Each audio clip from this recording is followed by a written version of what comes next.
اچھا یہ بھی کامن سوال ہے بھائی، کہہ رہے ہیں والدہ کا انتقال ہوا، ان کے ذمے کچھ نمازیں تھیں، تو کیا ہم وہ فدیہ دیں گے؟ دیکھیں اصولی طور پہ فدیہ واجب تو کسی کے نزدیک بھی نہیں ہے اگر ماں نے وصیت نہیں کی تھی، واجب تو نہیں ہے، یہ تو ہو گیا اصولی جواب۔ اس کے بعد عام طور پر جو جواب دیا جاتا ہے کہ اولاد اگر اپنی خوشی سے دے دے تو بہت اچھی بات ہے، یہ جواب دیا جاتا ہے، لیکن میرا طرز یہ جواب کا نہیں ہے۔ اس کی وجہ یہ ہے کہ 20-30 سال کی نمازیں والدین کے ذمے ہوتی ہیں، پوری وراثتیں اس فدیے میں چلی جاتی ہیں۔ اب ہمارے ہاں اکثر علماء ترغیب تو دے دیتے ہیں کہ اولاد کو چاہیے کہ وہ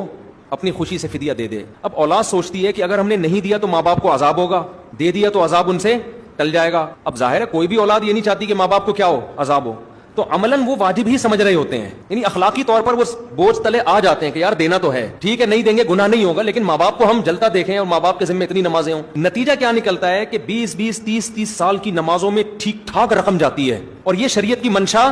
ہے نہیں۔ اسلام چاہتا ہے کہ وراثت کس میں تقسیم ہو، اولادوں میں، تبھی تو ماں باپ کو حکم دیا کہ آپ صدقہ بھی نہ کریں اتنا کہ اولاد محروم ہو جائے۔ تو اس لیے میں جو مسئلہ بیان کرتا ہوں نا وہ یہ بیان کر، اور شرعن یہ جو نمازوں کا فدیہ ہے نا یہ کوئی حدیث سے ثابت بھی نہیں ہے، یہ تو حضرات فقہا نے زندگی میں نماز کو روزے پر اس طور پہ قیاس کیا ہے کہ بھائی جب روزے کا فدیہ ہو جاتا ہے تو اللہ سے امید کی جا سکتی ہے کہ نماز کا بھی فدیہ ہو جائے گا۔ تو ایک تو یہ ویسے قیاس ہے، لیکن یہ ہے زندگی میں کوئی اپنی خوشی سے دینا چاہے، پھر موت کے بعد تو وہ سلسلہ بھی ختم ہو گیا، تو یہ قیاس در قیاس ہو جائے گا۔ تو اس لیے میرا جو طریقہ ہے اس میں وہ یہی ہے کہ بھائی انہوں نے وصیت اگر نہیں کی، وصیت کی ہے تو 1/3 کے اندر سے پھر تو واجب ہے دینا، اگر وصیت نہیں کی ہے تو اب یہ سلسلہ کیا ہو گیا، ختم، کیونکہ اصل تو یہ تھا کہ اصل تو فدیہ تھا ہی نہیں نمازوں کا، اصل تو توبہ استغفار تھا، وہ نہیں کیا تو اب توبہ استغفار ہی ہے۔ تو اب بجائے اس کے کہ لاکھوں روپے فدیے میں دو، اچھا خاصا اولاد کے لیے مسائل کھڑے ہو جاتے ہیں، تو سیدھا جتنی اللہ توفیق دے بس صدقہ خیرات ان کے لیے کر دیا کرو۔ اس میں لوگ حساب لگا رہے ہوتے ہیں 10 سال 20 سال، 2-4 نمازیں ہو تو چلو ہے بھی، 20 سال سے لوگ نمازیں نہیں پڑھ رہے، تو اولادوں کے تو پھر 2 آدمی کر رہے ہو تو ہم فتویٰ دیں کہ ان کے بچے یہ کام کر لیں۔